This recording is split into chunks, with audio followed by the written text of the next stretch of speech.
Hey, everybody. Welcome to another episode of Crimes, Killers, Cults, And beer. and Porn Stars. Because that's what we're talking That's about. what this one's about. Yeah. It's just two crazy Florida men drinking beer, talking about true crime. And I'm Bill. And I'm Paul. And thank God that cop got out from behind me. One's still following me. Oh, man, you better shake him. Yeah, right. But yeah, it's been a couple of interesting episodes for sure. You know, the Sean Gillis with Jody Plauché. Then last week's episode with the Attack of the Dead Men with Kevin from Dark Windows podcast. Now we're covering a porn star and a moider. I'm Moida. Moida.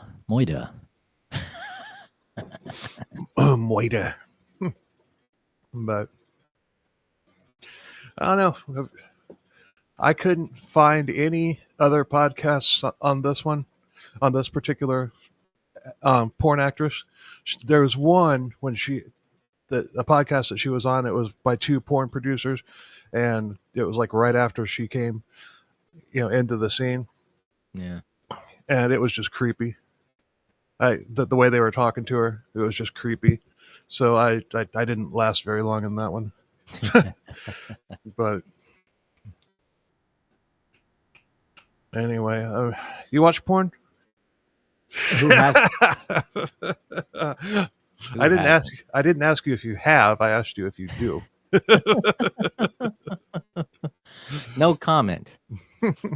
I would just say that was my comment. I don't know. A lot, that's one of those questions when somebody asks you, it's like you're afraid to answer and honest, but you'd be like, yeah, who hasn't? And then, but nobody wants to admit to it, yet everybody probably has. Most people probably have at least seen something. Yeah. I'll be honest, it doesn't really do much for me. I mean, Me neither. It's like I'd rather just be doing it myself rather than watching somebody else do it. Yeah. But that's just me. It's a business, though. I've known people who are in the business. Yeah, Directors, producers, actresses, photographers, camera people, all kinds of stuff. So I've known a couple as well. There was this one guy this years ago. He and his wife. I mean, his wife was gorgeous, and way out of his league. But all of a sudden, she started decided that she was going to start doing porn, and she did. And I'm like, dude, how can you be okay with that? He's like, well, she's coming home to me. I'm like, yeah. She's gonna be. Do you think she's gonna want to have anything to do with you after being plowed all day long? Right. Like, does a chef want to cook when he gets home from work? That takes a special kind of guy. Yeah. An asexual one. Mm-hmm. Because I'm sorry, I would not be okay with that. Either that or they were swingers. I don't know. That don't make sense. Oh, they weren't. But when he explained it to me, he was like, "Well, she's coming home to me." It sounded to me like he was trying to convince himself. Oh yeah, he's lying to himself. Yeah, it's like, and I kind of lost touch with him after that, and I don't know. I don't know.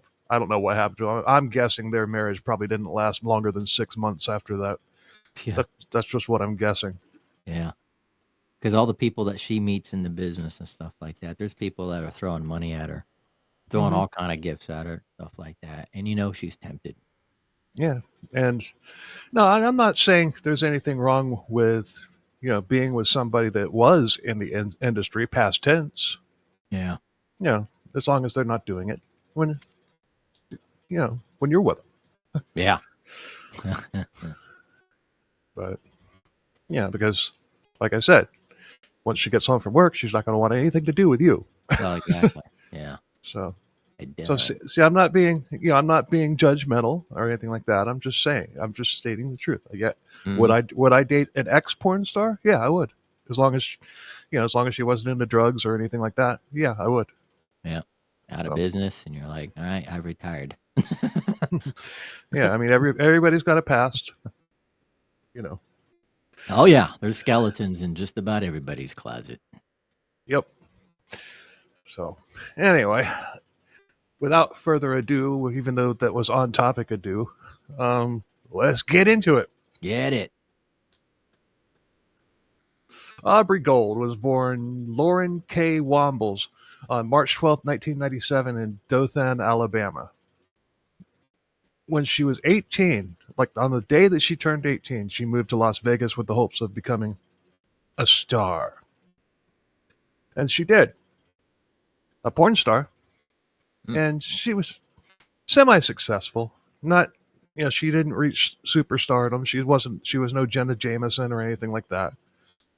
Um, she was only in it for about 4 years total. That wasn't long at all. But actually, no, not even 4 years. 2 years. Oh wow. 2 years. Oof. Oh wait, I don't know. We'll get to it. Yeah, I wrote these notes like 2 weeks ago. yeah. So I'm trying to. I don't remember exactly how I had them set up. So, but in 2020, she was involved in a murder case. On August 25th, the body of Raul Ambrose Gillen was found near the Florida-Alabama state line. He had been shot to death and she was charged with being a principal to first-degree murder, meaning she wasn't charged with murder, but she was involved. Hmm.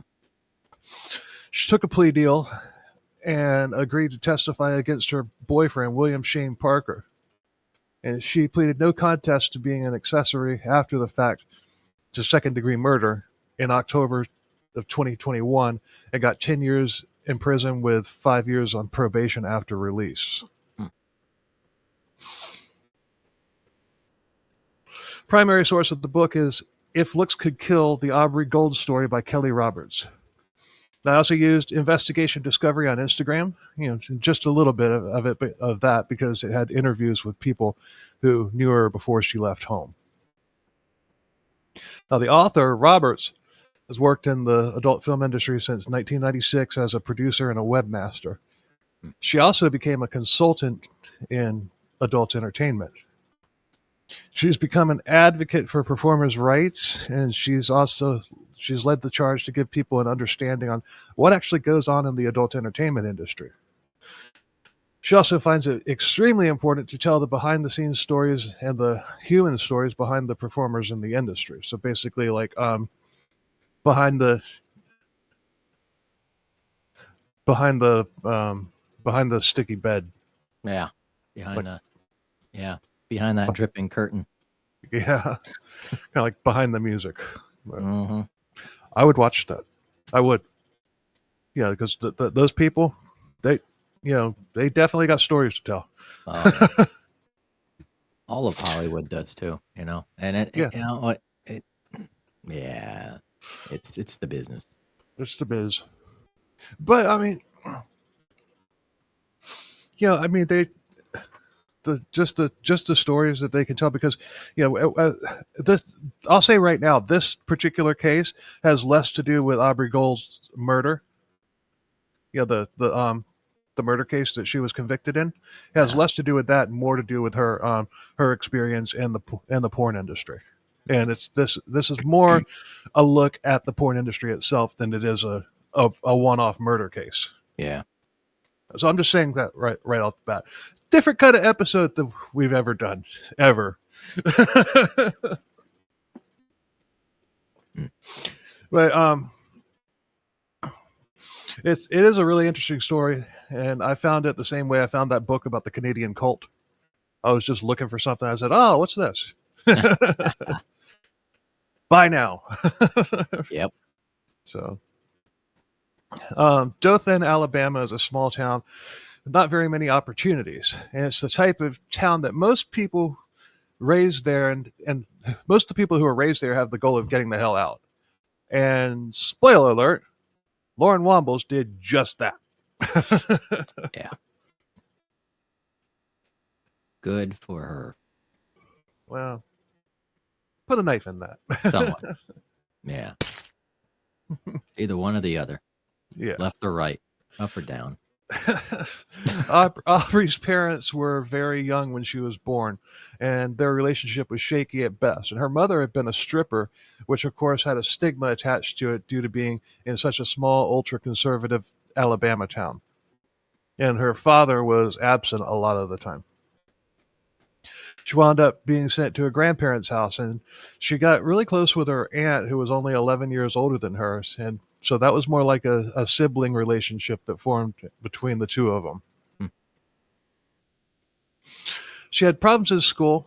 She clashed with the ultra conservative mindset of the town. She wanted out, and the people of Dothan, without realizing it, were really pushing her toward the wildlife. Getting out of Dothan was her ultimate goal. Everything that she was interested in, the townspeople were against. Yeah. Jeez. I mean, He was a black sheep. yeah, definitely. But I mean, have you ever been to towns like that? Yeah. Yeah. I've kind of lived in a town like that growing up. Yeah. Um, Probably a town smaller than that.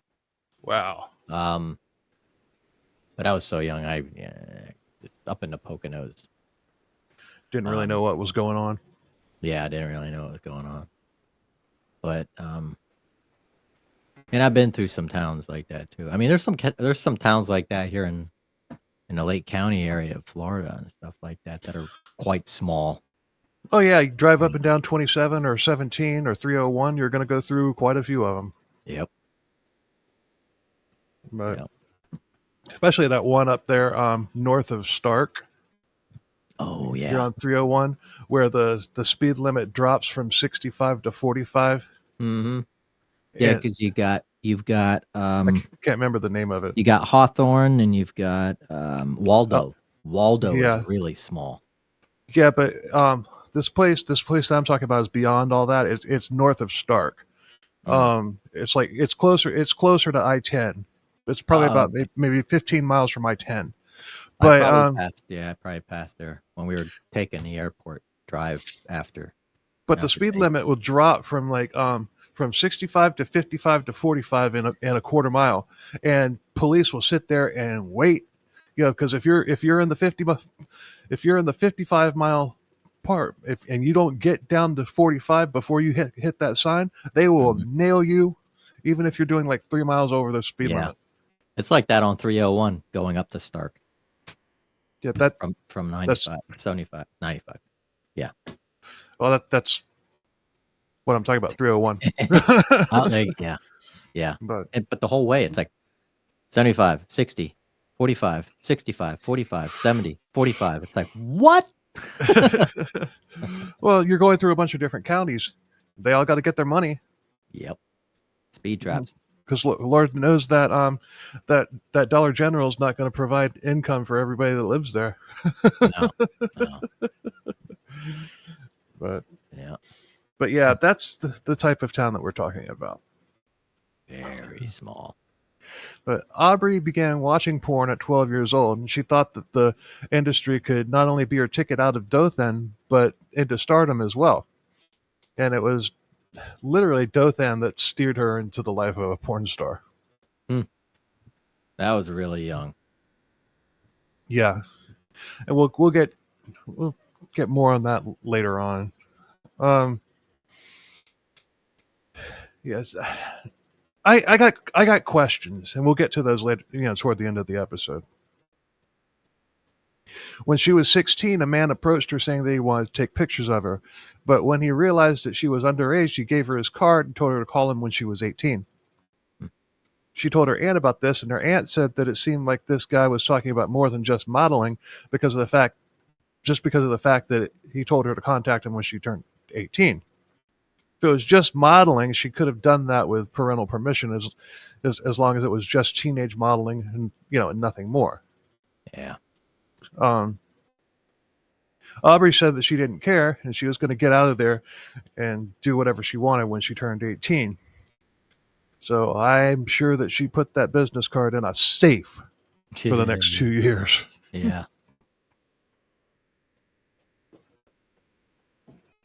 When she turned 18, she packed all of her bags and took off to Vegas to become a porn star.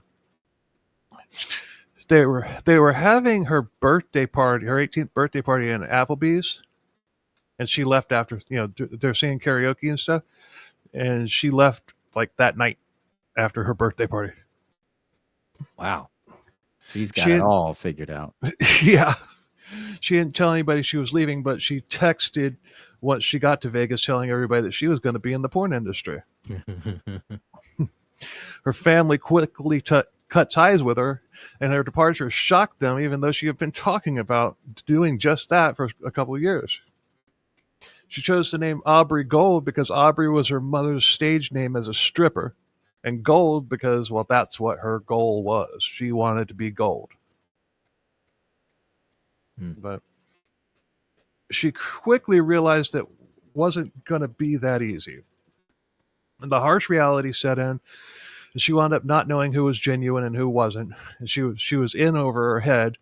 It was basically do or die, but in her mind, she really couldn't go back to Dothan because, she's a pariah at that point in that town. Everybody knew that, this local girl went up to Vegas to do porn. Everybody knew. But as she found success, her old life faded away, and going through this story made me think of the Poison song "Fallen Angel." Yeah. It's a very underrated Poison song too, but one of their better songs, I think. Aubrey had fans all around the world, and before too long, she knew what worked for her, leading to conflicts with her management. But the fast-paced nature of the business was catching up to her. And she, of course, ran into people who wanted to exploit her. Probably more who wanted to exploit her than the ones who weren't. Yeah. And it's every rising star's challenge to be able to recognize the predators. Yeah.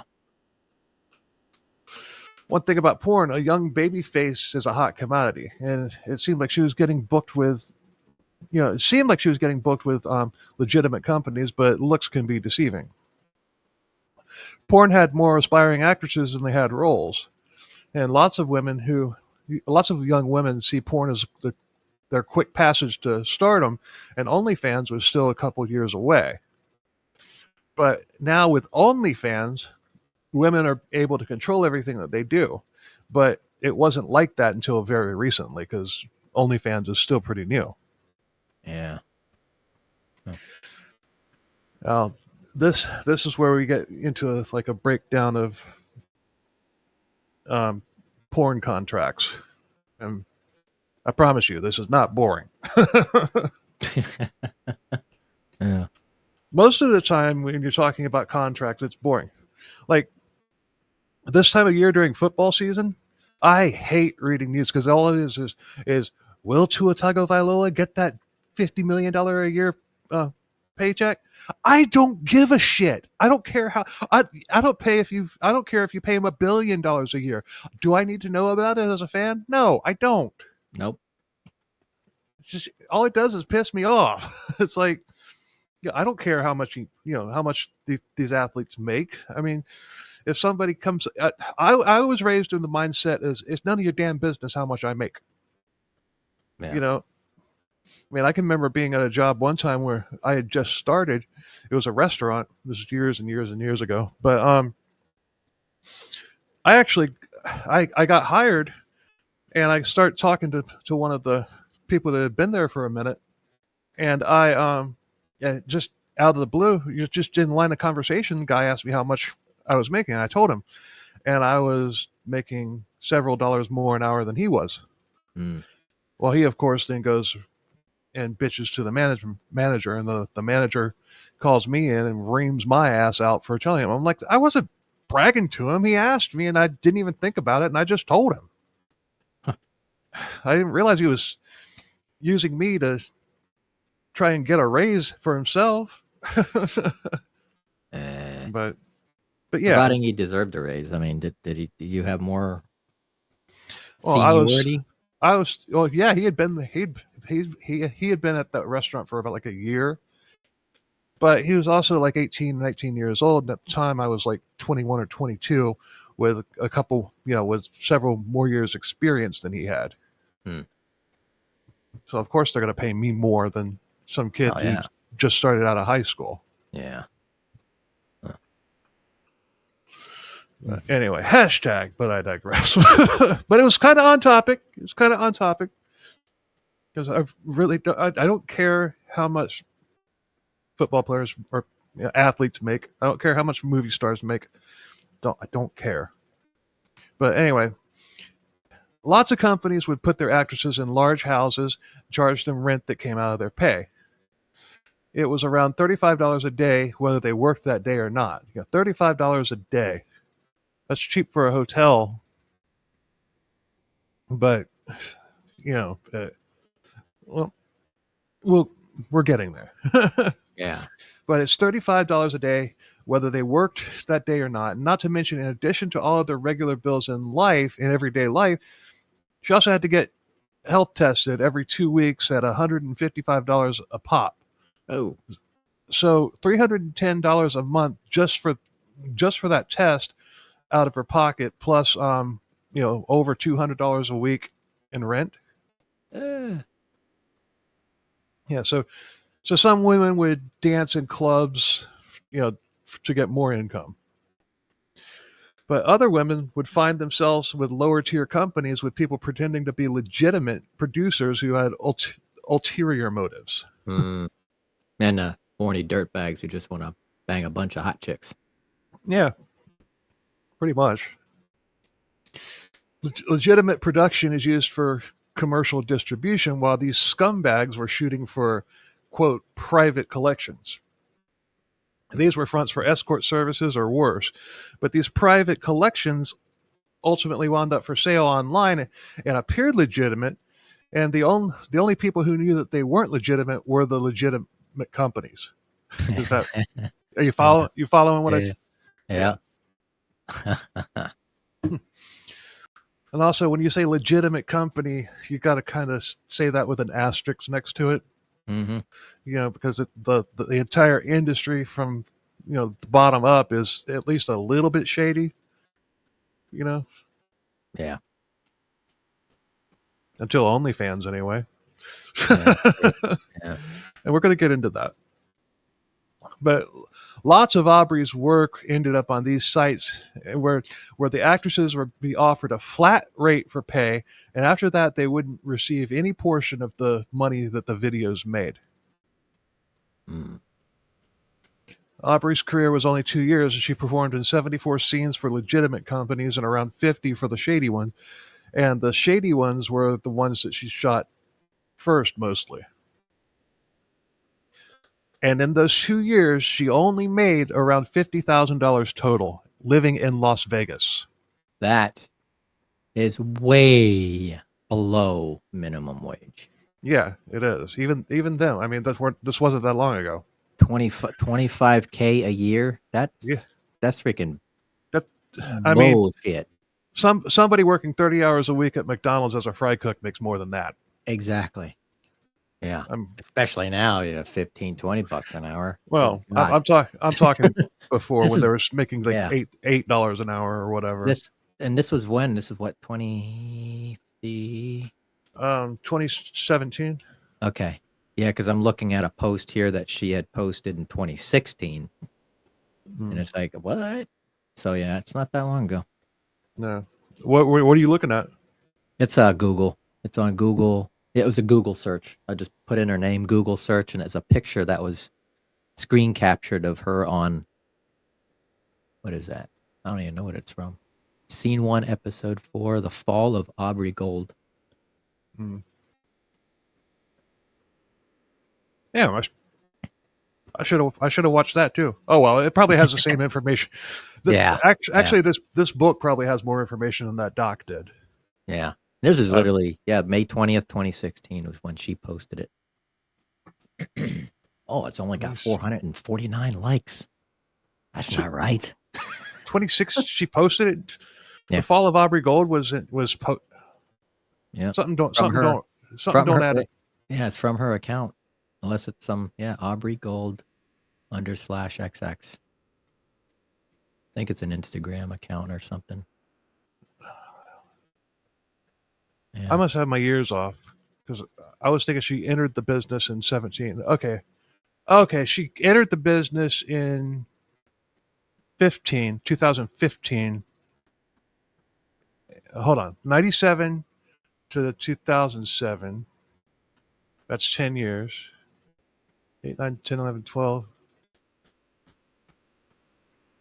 2014, she would have been 18. So yeah, around 2015.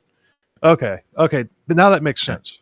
Okay, so 2016. I was for some reason I had her entering the business in 2018 in my head, even though I probably already said what year it was. No, I didn't. I didn't say that. Okay, now we have clarification. But sadly, this is the norm. Porn stars that explode into superstardom with really long careers are very rare, and Aubrey was basically living paycheck to paycheck, if you want to call it that. If you want to call it living. Yeah. Aubrey's first Aubrey's first actual agent was Riley Reynolds, who owned Hussey Models, which was an unlicensed agency in Florida. And if you've seen the documentary Hot Girls Wanted on Netflix, you know exactly who this scumbag is. I watched that documentary it's been on Netflix for probably 10 years. Really? Maybe not quite that long, but it's been there. It's been there for a long time. Huh. Running an unlicensed agency is illegal. It's a third-degree felony, in fact, and he was never charged, but he was definitely doing it, and he exploited many young women. He had a rap sheet in Hillsborough County, which is where Tampa is. Burglary, grand theft, among others. But when that documentary was filmed, he was in Miami.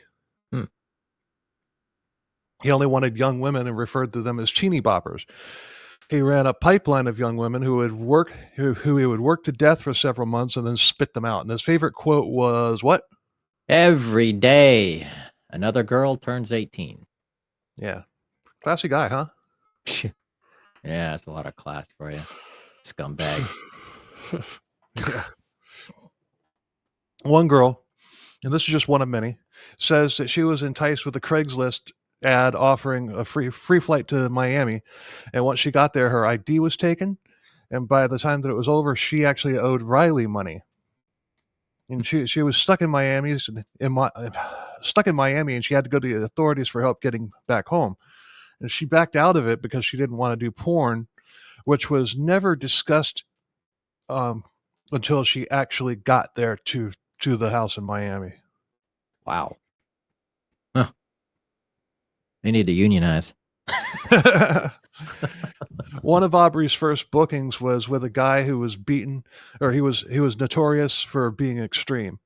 One woman was beaten, and a photo shows her face like badly bruised with a broken lip and an eye swollen shut. This was posted on Twitter by a female porn star, and this scumbag actually replied saying, "What?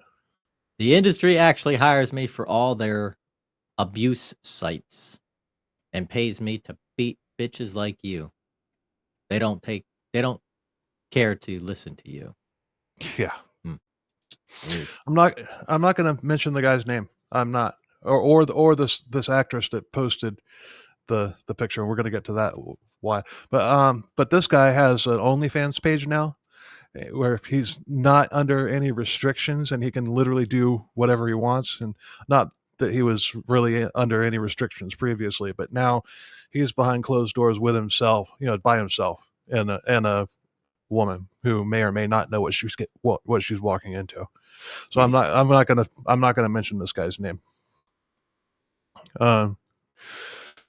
But now this female porn star, she's no angel either. She was charged on multiple counts of lewd and lascivious battery on a child and other charges with 12, 13, and 14-year-old girls. She had gotten them drunk, drugged, and had sex with them, and she went on Twitter saying that she hoped her charges wouldn't interfere with her dream of being a porn star. Hmm. And there's also video evidence of these acts. It was filmed by telephone, so it wasn't just her; it was somebody else. Other people were involved as well. Yeah. Jeez. But she, at the time, was one of Riley Reynolds' girls, and although Aubrey was never involved with underage people. She didn't stay with Reynolds for very long, but it got worse for her from there.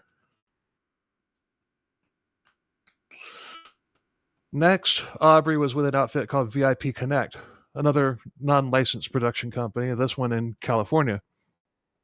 It was run by a woman named Shy Love who had a fake license from Nevada, and these naive young women believed that it was legit because it looked legit. Scumbag. I mean, I don't know. I mean, this episode could wind up, ruffling some people's feathers and whatnot. But like I said, I'm not naming names other than, the Reynolds and Shy Love. Yeah. And also the people involved with the one-off murder. But yeah, but yeah, I'm saying now, even though there'll be another episode released before this one is, if we have a video that's going to stir up enough trouble, it's that interview that I did a couple weeks ago, which is being at the time we're recording this, it's it's only been out for a couple days, but it's no, I haven't looked at Apple yet because it takes like a week to generate the numbers from Apple, but it's doing about average on Spotify, but on YouTube, people are gobbling that shit up. So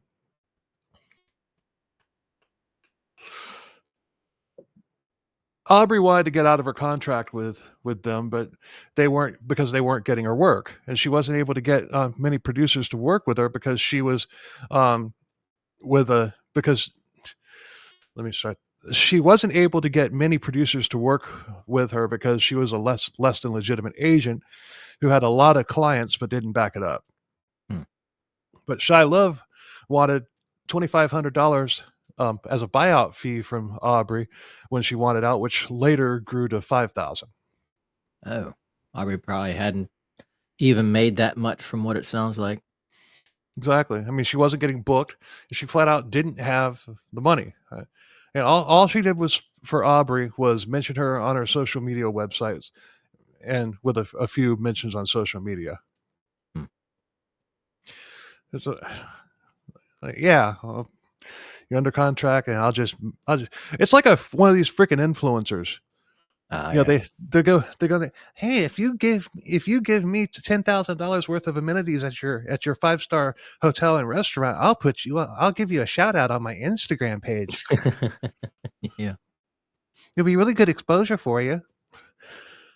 That's what this sounds like, but with porn. Yeah. But Aubrey had signed a 4-year contract with Shy. I'm sure that wasn't her real name. Of course it wasn't. But unfortunately, Aubrey had signed a legal contract. But I don't know if it could be, if it's made by a unlicensed company, is it really a legal contract? No. I don't think so either.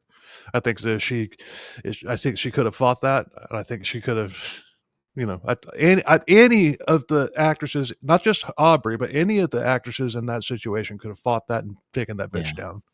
I know, because if a company wouldn't be able to sue anybody over it, because if they were to even think about taking it to court, the judge would be like, "Well, this is an unlicensed, company. You guys are not even legitimate." Bailiff, remove the remove the defendant.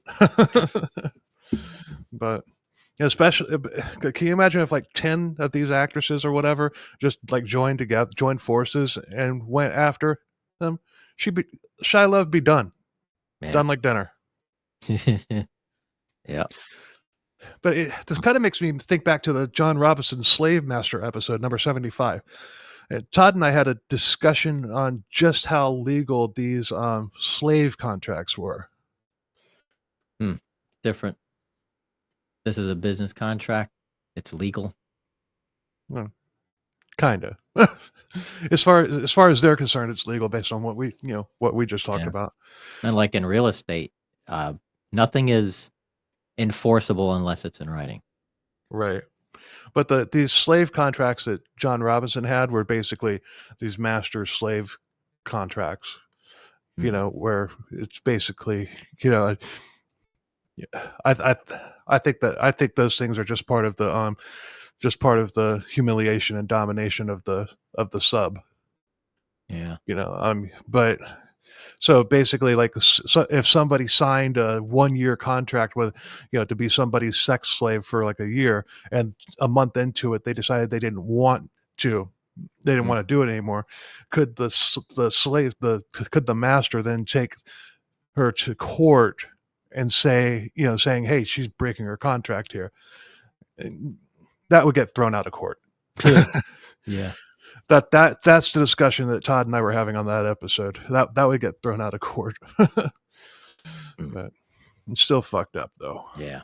Yeah. She wanted to be in the industry and she wanted to work. True. Shia Love wasn't working her in the industry where lots of people would have loved to work with her. And yes, Aubrey was naive, and maybe I am too, but what benefit does Shia Love have not to book a woman who would be gold because she had a baby face and a firm body? Hmm. She's banking on a buyout contract, and that's how she's making her money. But she had to have previous success in order to entice these women into signing a contract. But you said she wasn't licensed. Yeah, I did. I don't know. She wasn't licensed, and Aubrey could have filed a complaint with the Department of Labor. It would invalidate the contract with lucrative penalties awarded to her from Shy. Hmm. If it was legal. Yeah, we're kind of going around in circles here. Like I said, I wrote these notes about 2 weeks ago. I don't remember what order things are in. Now I'm kind of, but but Shy would threaten the women under a contract from getting them blacklisted from the industry. A predator. Yep. But you know who isn't a predator? The author of this book, Kelly Roberts. Mm. She and lots of other people advocate for people who get hung up with the issues that they can't get out of. But she couldn't help Aubrey, and Aubrey panicked, because Shy had it drilled into her head that her career could end if she continued. And she says not all agents do this, but like in a lot of things, a few bad apples make it rough for the rest who are legit. And a newbie has no clue who's who. Yeah. I think maybe the ones promising fortune and fame are the ones to steer clear from. Oh yeah, I learned that a long time ago. Like if somebody says, "Oh, I can make you a star," that's a clear sign to run. Yeah. Yeah. If you don't tell us the story, you're going to have a bunch of emails asking what happened. Oh, you want to hear a story? Yeah. All right, fine. I was a karaoke host in my early 20s. My vocal range was almost 4 octaves, and I had just nailed Freddie Mercury's part with another guy on Under Pressure by Queen and David Bowie. Oh. Even the high note at the end? Yep, even the high note at the end, and I fucking nailed it. This dude comes up to me afterwards saying that he's an A&R rep. He told me that I had an amazing voice and that he worked for Capitol Records and I should call him. Hmm. He hands me a business card, and it had his name and a local phone number.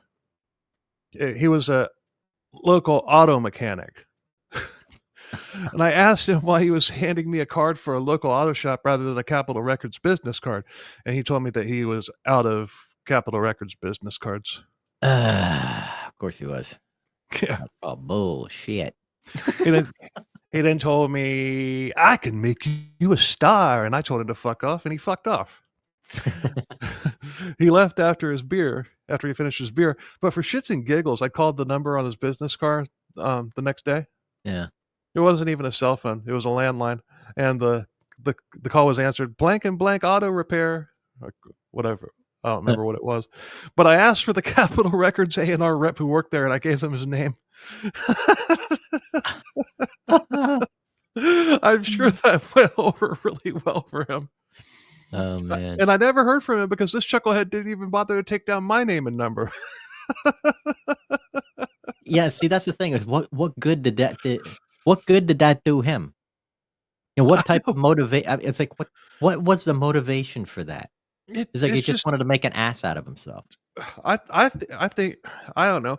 Maybe he just I don't know. Maybe some people like to the illusion of success. Maybe that was it. 15 minutes of some sort of pseudo fame. 15 seconds is more like it. Yeah. But we're not talking about his love life, though. Oh.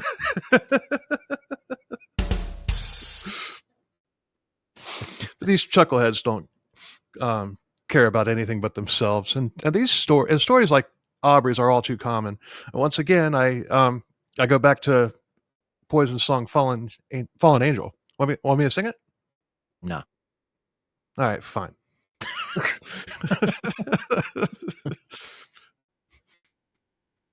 I won't. The author of the book, Kelly Roberts, then goes on to say that she appreciates OnlyFans because it empowers the people that are using it. OnlyFans has made it much safer because they can do whatever they want. They can take jobs without being pressured. Like I mentioned before, this abusive dickhead has an OnlyFans page, and while I find people like him to be disgusting, if the woman knows what she's getting into beforehand, there's nothing illegal about it. Whereas before, she might not have known. You know, he's still a sick fuck, though. Mm-hmm.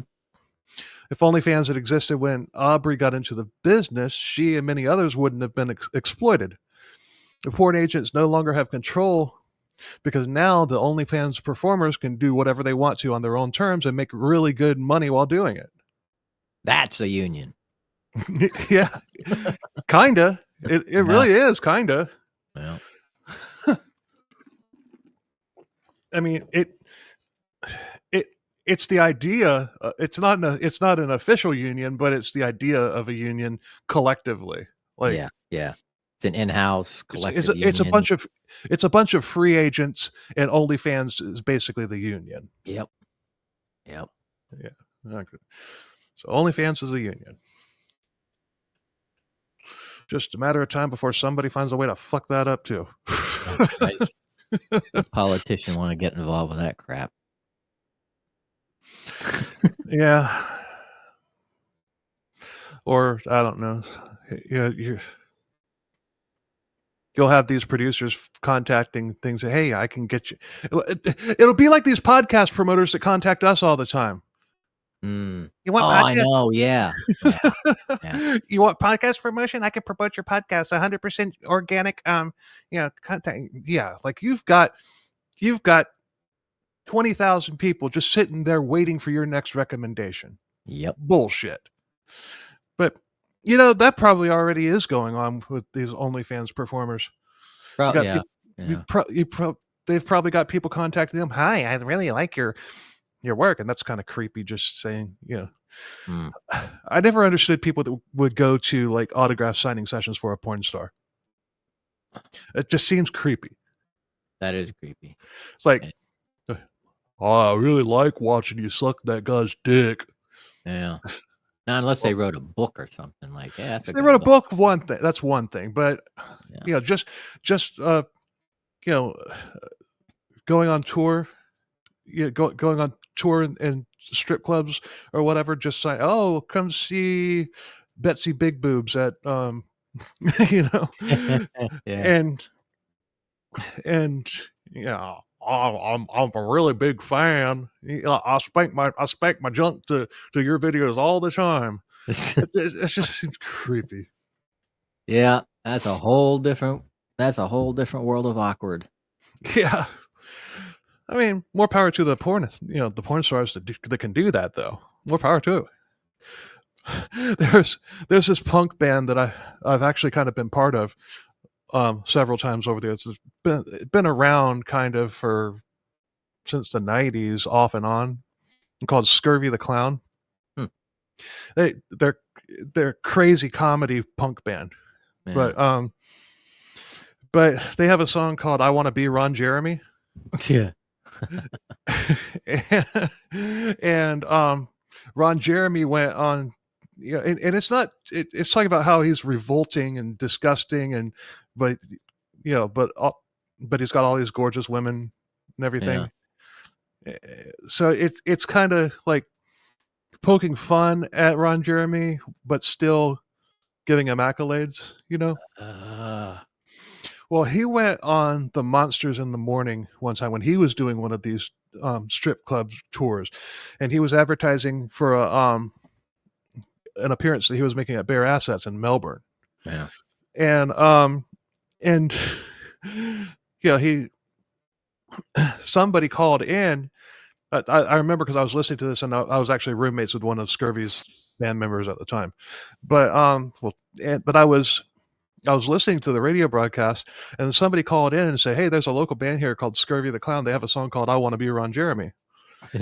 And he's like, "Oh," and Ron Jeremy's like, "Oh, that's cool, awesome." And next caller, whatever. Well, Scurvy the Clown, they go to Bare Assets and give him a copy of their CD, and when he walked up, it's, the band went. It was a trio, and all three of them went together. Yeah. And he when he walked up to him and everything, hands him the CD and says, "We're big fans." And he looks at the CD and goes, "Oh, you're the guys." And he wound up taking a couple pictures with the band. Oh, man. Oh shit! But Oh, man. that was before. Like I said, that was in the '90s. That was Mm, before Ron Jeremy. Well, did what Ron Jeremy, got busted for doing what Ron Jeremy did. mhm. He in prison now. Yeah. And if what he did was true, that's where he deserves to be. Oh, yeah. Put him in the cell with Bill Cosby, even though Bill Cosby's been released.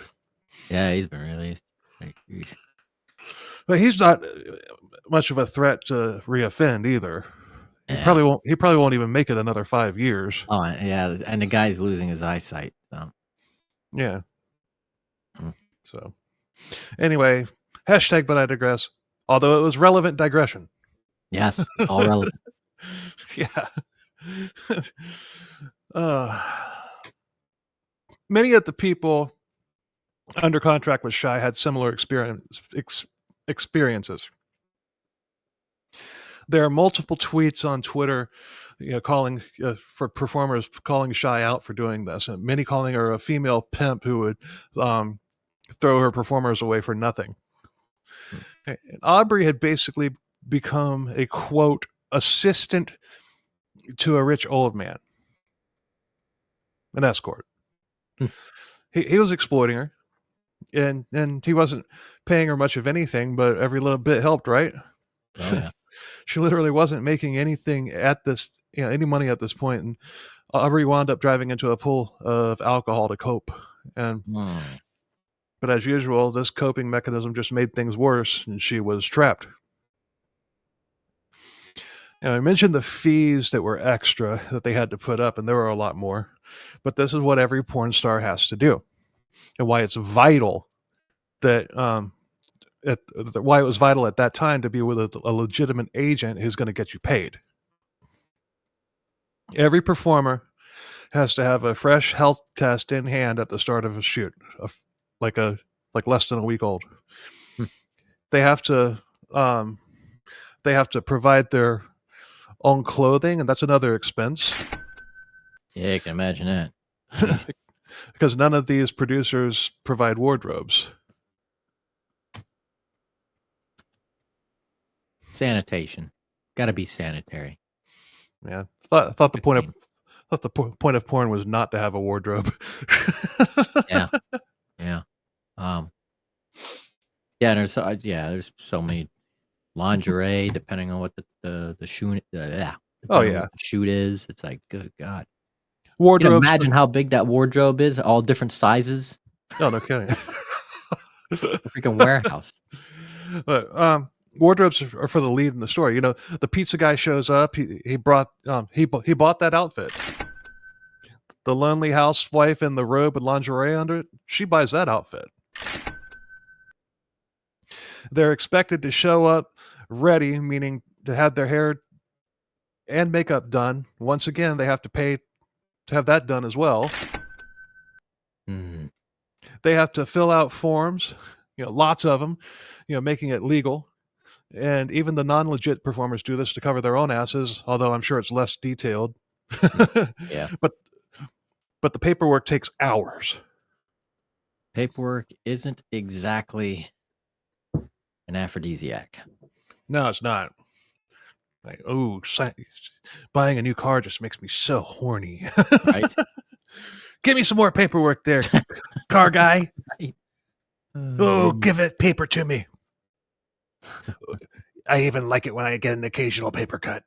Give it to me, baby. Let me sign on the dotted line. Ooh, baby. Mm. Not for a long shot.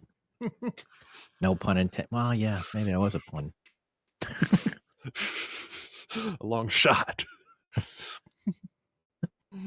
Oh, man. Only if it's Long Don Silver. Once upon a time. You know, never mind. I won't go there. But after that, they still don't get down to business. Next is the photo shoots for the photo shoots for promos. They have to do that beforehand, obviously, because their hair is going to be messed up at the end of the shoot. Hmm. So that can take an hour or more. But next, camera angles and lighting, they all have to be determined, because if a performer gets there at 10 a.m. and it takes 6 hours to go through all of this, the lighting at 10 a.m. wouldn't work at 4 p.m. So the cameramen have to set up at that point when they're ready to start shooting. Well, that's if it's outside. Well, even if it's inside with the curtains open, Yeah. the sun's going to be coming in a different window hours later. True. Yeah. But Yeah. Unless it's studio done. yeah, but a lot It's of these all are. a controlled environment. But a lot of these they're not shot in studios. They're shot True. in like houses. They're shot, in industrial centers. There's or wherever. Van Nuys, California. And a lot of them are outside. Yeah. But then finally the shoot begins, and even that takes hours just for one scene. There's lots of pauses, reshoots, etc. You have to imagine that the porn isn't the dream job that people think it is. And I also have to imagine that, especially for the men, that lots of drugs are involved to be able to last that long, all under pressure. A standard shoot, under pressure. Dun, dun, dun, dun, dun, dun, dun, dun. That wasn't intentionally put in there. But standard shoot takes 10 to 12 hours a day just for one scene, which on the average, after editing and everything, is one scene is like 15 minutes. Mm. But after shooting, their work still isn't over. They then have to do an exit interview saying that their work was consensual and that they were not coerced or pressured to do it. Mm. Then they get paid at the end of the day. And like I said before, They get paid for their day of work, and that's it. They get none of the money that's made from the distribution of their work. No royalties, no nothing. Performers will promote their work on social media, not to benefit, not to benefit themselves financially, but to grow their fan base. Yeah, what the hell's the point?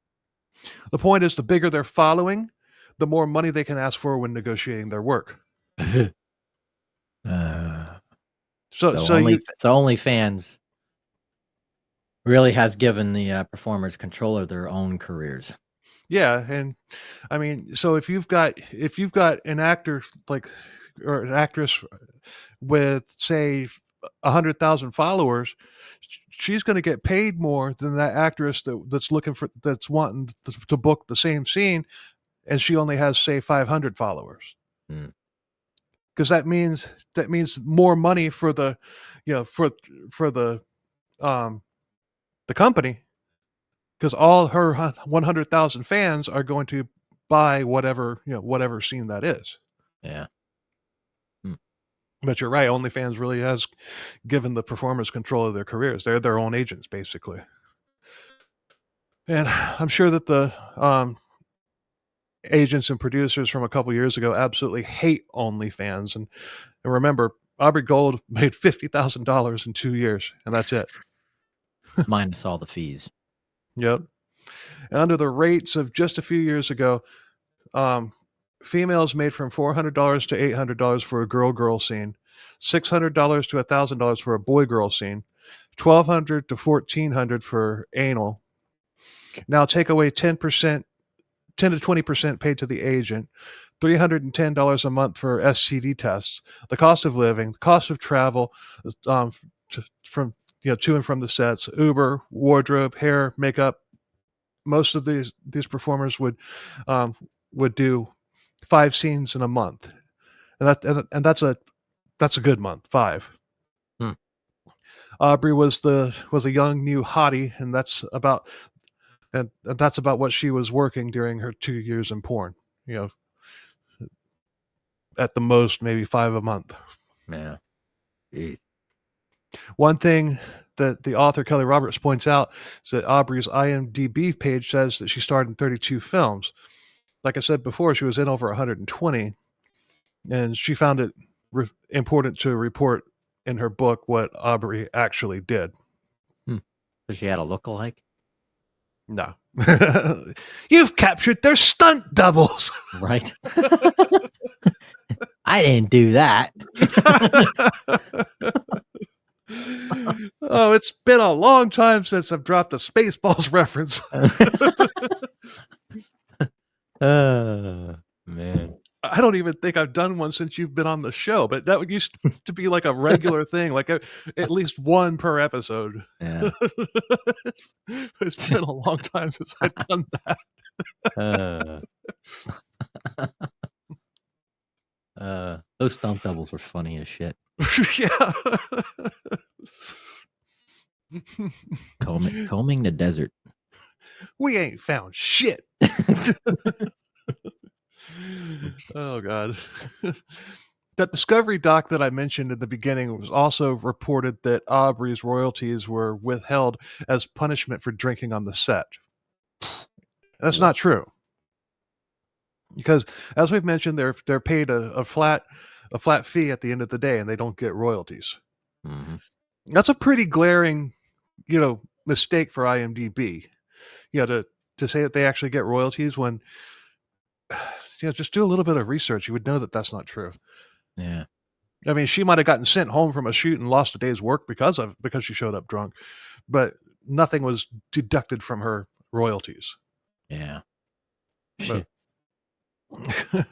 wonder how if there was like a waiting period of your pay, like were you paid at the end of that day, or you're paid at the end of the day? Like wait a week in order for it to clear.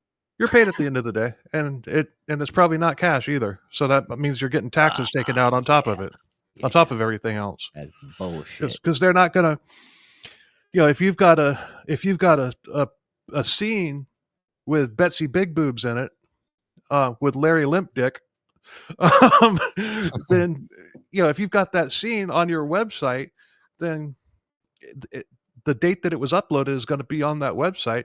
And if when it comes time to look into the IRS is going to be like, okay, I don't see any paperwork here with Betsy Big Boobs and Larry Limp Dick. So yeah, those they're cut checks, and those checks are reported. They have to be, Yeah. because there's plenty of evidence. They'd be able to find that out easily if they were paying these stars, these actresses cash. They'd be able to find that out easily. That's an interesting IRS department. I'm sure that's a very small room.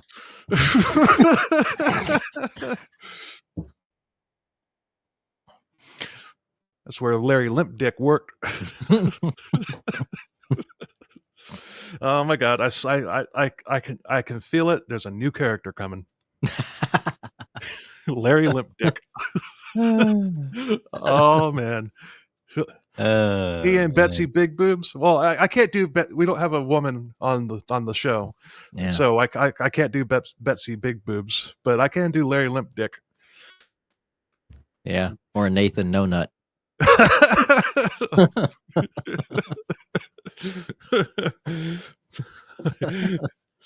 don't know what his role will be for what types of bits that he'll be on, but yeah, Larry Limp Dick, that's going to be a new character. he'll be the sex and romance advisor. Yeah. Kind of like Dick Darwin is the two characters with Dick in their name. Yeah. Who's the poet? Oh God.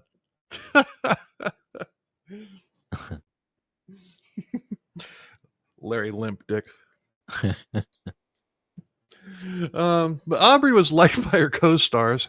One woman who was about the same age as Aubrey, she had a different experience, and she was anonymous in the book, but she said that Aubrey drank to excess, destroyed hotel rooms, and was a hot mess. But she said that Aubrey was sweet, but was struggling with a lot of issues, and she was struggling with money.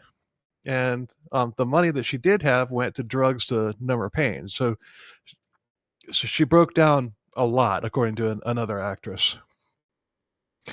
But she entered the industry with these demons. I mean, I heard on a podcast they had her on in 2015. That's the one I was talking about at the beginning, where it was run by two porn producers and it was creepy. But when she had just, she said on this interview before I turned it off that that she had just gotten into the business as a rookie, that she hadn't done a gangbang in porn yet, but she had done one in real life when she was younger with 5 dudes. What? So yeah, she had issues. Yeah, there's a lot going on. Yeah. Aubrey got into escort work just to make ends meet as a porn star, and she would also agree to something which changed once she got to the set to much more, and she just kind of went with the flow. Other women described her as innocent, and they wanted to protect her, and she had people looking out for her. But everything that made her a sweet person made her a predator's dream, because she was trusting and easy to manipulate. Aubrey only lasted 2 years in porn, and when she had enough, she actually went home to Dothan. When she just had enough of the business, she went back home to Dothan broke, and she had to move back in with her aunt. And life was rough for her because she was at odds with her family. She was arrested several times for drug possession and receiving stolen property. She was also depressed because she had failed at her dreams. But while she was searching for stability and she was looking for a protector, but instead she found William Shane Parker. He was 11 years older than Aubrey, but she felt comfortable with him, when in actuality he was just another predator. Parker was a local thug who was muscle for a local drug dealer, JP, who was running a construction company as a cover for his drug ring. In small town Alabama? This is something you'd expect to see in Detroit. Or Sparta, Mississippi. Yeah. Remember that show, In the Heat of the Night? Oh, yeah. A small town with big city problems. Mhm. That was a good show, but when you really thought about it, when you really think about it, it was pretty ridiculous too. Yeah. Because I'm sorry, the shit that went like it says, it's a small town with big city problems. I mean, that's just that show was insane. Yeah. Oh, man. It was well done though. I got to give them that. It was good. It's only ridiculous when you break it down and think about it. You know, I'm pretty sure there's probably going to be people listening to this episode going, "I like that show, but you know what? It is kind of ridiculous."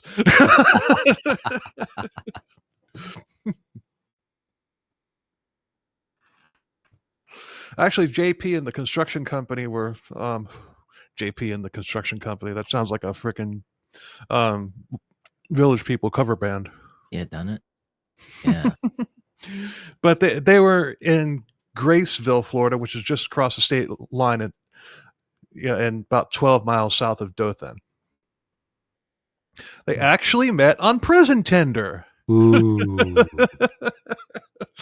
I did not see Prison Tender coming in this episode. Wow. But they were both in jail, and in 2019 she had seen him somehow and started writing letters to him, and their correspondence led to a relationship once they got out, and the two they were joined at the hip. They were two peas in a pod. Peas and pod. I'm just surprised we haven't seen anything from Hell's Angels yet.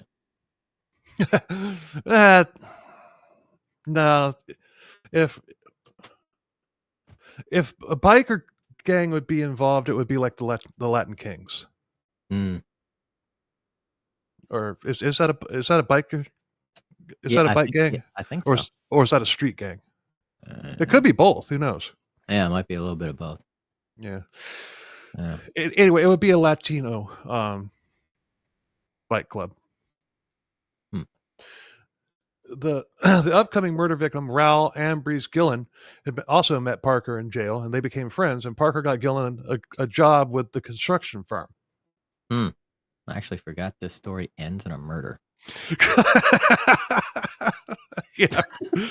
Yeah, we've been talking for an hour about the porn industry. It's like, oh, wait a minute. Yeah, this a murder. I'll tell you what, the next episode that gets released after this one doesn't have a murder in it at all. Just a lot of bad shit. Yeah. And, well, I think there was murder in the story. We just don't know about it. But anyway, you'll just have to wait.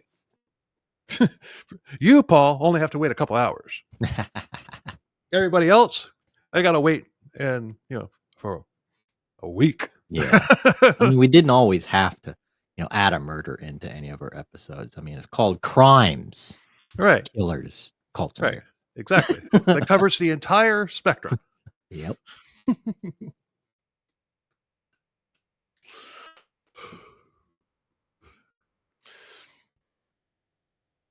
trying to think if we actually did anything that didn't even cover a crime. I'm trying to think. Probably one or two, but anyway. Well, it's not a crime if you didn't get caught. I was going to say Sid and Nancy, but there was definitely crime and murder in that one. Huh. I don't know. Yeah. Well, I'm going to look when we get done doing this because now I'm curious. Yeah. But Rao was on the double dipping. Rao was double dipping because he was also a customer of the drug ring as well as the employee of the construction company, and he owed JP money, and JP was getting impatient. That not a good idea. No. Raul's daughter said that she knew that he was in danger, and he had even called his ex-wife the day before he went missing, asking to borrow money so that he could get the hell out of town. JP told Parker that he wanted Raul taken care of. Quote, taken care of. And to top it off, Aubrey had cheated on Parker with Raul. Not a good idea, Raul. Raul. Is that Not Raul? Raul. Raul. Raul. Raul. Raul. Because it looks like Raul. Raul. Yeah, you take the leg off the P, it's a Paul. You know? Yeah. Paul. Where Raul. were you Raul. when this was going on? Raul. I don't know. I'm finding out how we got from porn into here.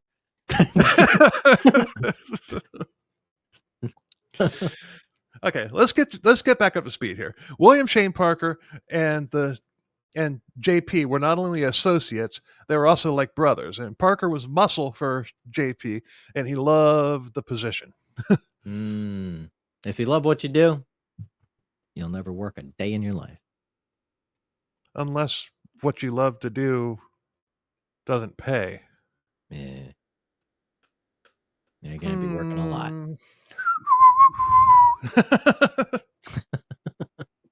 Parker was dating Aubrey, who was addicted to drugs. Raul got a job at the construction company. He was also a drug customer of JP.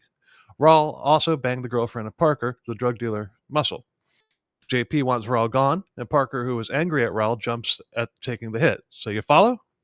I follow. Okay. July 4th, 2020. COVID was going COVID on. lockdown. Yeah. Well, this is in Florida. Yeah. We were open by then. Yeah. We were only shut down for about 3 weeks. Yeah. The state of Florida. And I never stopped working. If you were like some of the counties, there was a couple other counties. I mean, Orange County was screwed. Well, yeah, but the majority of the state was open for business, and Majority. Orlando followed suit. You know, once they had a very successful bike week in Daytona Beach, Orlando said, "All right, enough of this shit." Yeah. Because see, the thing is, Orlando gets a lot of overflow revenue from hotels and stuff like that from bike week, because all the hotels and everything fill up are 100% packed in Daytona. Yeah. So people will just shoot 30 minutes up I-4 and stay in like Sanford. Yeah. Yeah. Ace Cafe, it's coming back. They're reopening in Sanford. Oh, the Ace. Sweet. Yeah. Yeah. That's pretty much when Orlando, they saw how, how much money they were losing by being shut down, and they saw it wasn't a record bike week, but it was a normal bike week in Daytona. So they're like, all right, enough of this shit. Yep. Finger the Fauci. Yep. Oh, yeah. I was at that bike week too. Yeah. Yeah. So, July 4th, 2020, Aubrey, Parker, and Raul were all at JP's house under the guise of shooting off fireworks. As soon as they started lighting the fireworks off, Parker shot Raul in the back of the head, execution style. Damn. Yeah. In the Sean Gillis episode, Jody said, when you're talking about a shooting, it's never firecrackers. Well, it was in this case. Yeah. Shit. Well, it was fireworks and a gunshot. Huh. Wow. So Aubrey was also scared that Parker would hurt her because he, of course, was angry with her for sleeping with Raul. Also, the day JP ordered the hit was actually just a few hours before it actually happened. So Raul didn't die immediately, but he did after Parker beat him with a shovel and then dragged him into the woods. Aubrey testified that she heard a snoring noise coming from Raul, which meant that she was present when he took his last breath. Whoa. The death rattle. Yeah, pretty much. Aubrey, Parker, and JP then went to bed. Not together. Well, Aubrey and Parker did. JP slept in his own bed. I'm assuming.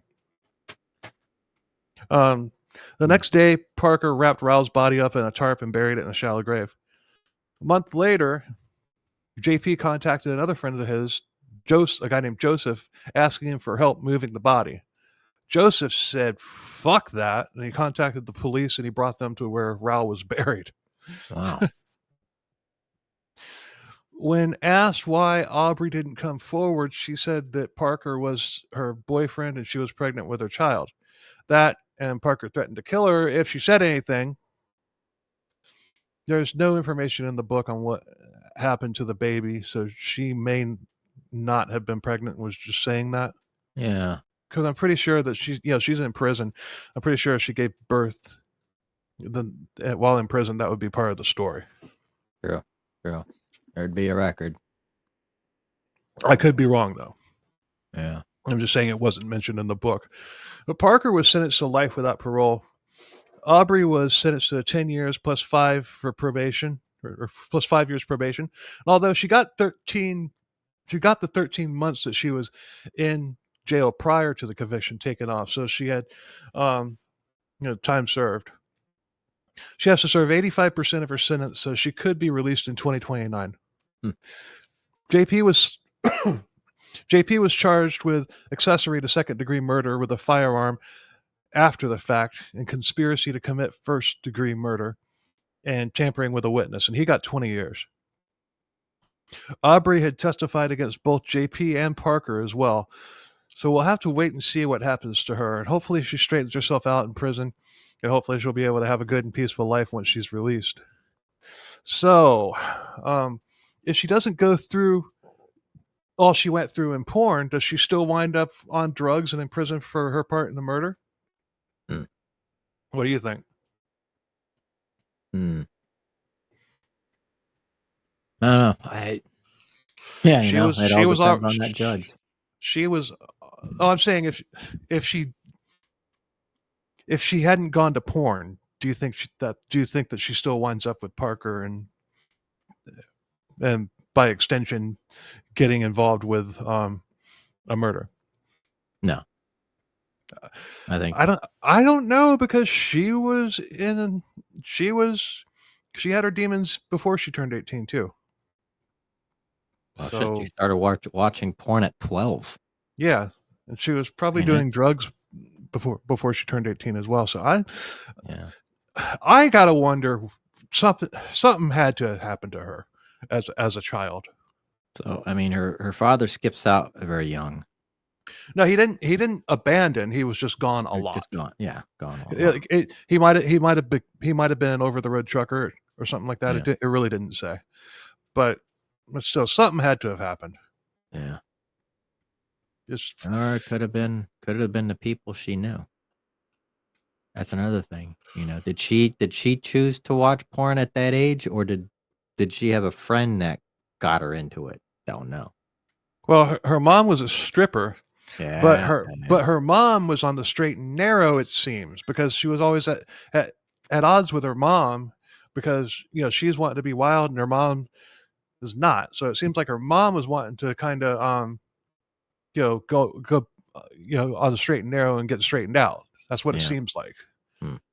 So I don't. Interesting. I think she probably. Even if dynamics. But I think that, and I hate to say this, but even if she hadn't gone through all she went through with porn, I think she still would have wound up with a bad crowd and probably would have wound up in prison. Yeah. But still, what's missing from this story? Something happened to her in the first 12 years of her life. Something had to have. Yeah. Now, if whatever that doesn't happen, then maybe this whole story turns out differently. But we don't know what that is. True. She hasn't said. Maybe she'll write an autobiography or something. Yeah, go back. Go to school, get an MBA. Yeah, and she can be the licensed agent. Nah, OnlyFans. OnlyFans has pretty much ruined the old guard when it comes to porn. Yeah. But the actual producer, you can go on and Yeah. actually produce, be Well, an I'm agent sure. for I'm production. sure you've got some producers that have been able to say, "Hey, with my backing, we can make your sets look really nice. We can have top of the line professional photography done and all that stuff. So, yeah, it's all about presentation." So I'm sure they've already weaseled their way in. Well, Yeah. maybe not weaseled their way in, but the thing is, the the performer, even if they do sign with like a production company, for that, the top level, filming and top level scenes and stuff like that. Yeah. Even if they do that, it, even if they sign with a production company for that, the actor or actress still has control over what they're doing. You know, they still have the final say so because it's their OnlyFans page is their business. Yeah. Yeah. So the shoe's really on the other foot now, which it's a good thing. And and when you look at it like that, the same thing has kind of happened in the music industry. Yeah. It's just not as lucrative for musicians as it is for porn stars with OnlyFans page. Yeah, it's a lot easier to download music and not get yeah, not get any money from it. Let's do a quick little thing here. I'm pulling up my revenue page for my music. Um, let's see. It's been up for um, since 2019. Mhm. Um, let's see. Where is the? Dang it. Okay. Down by song.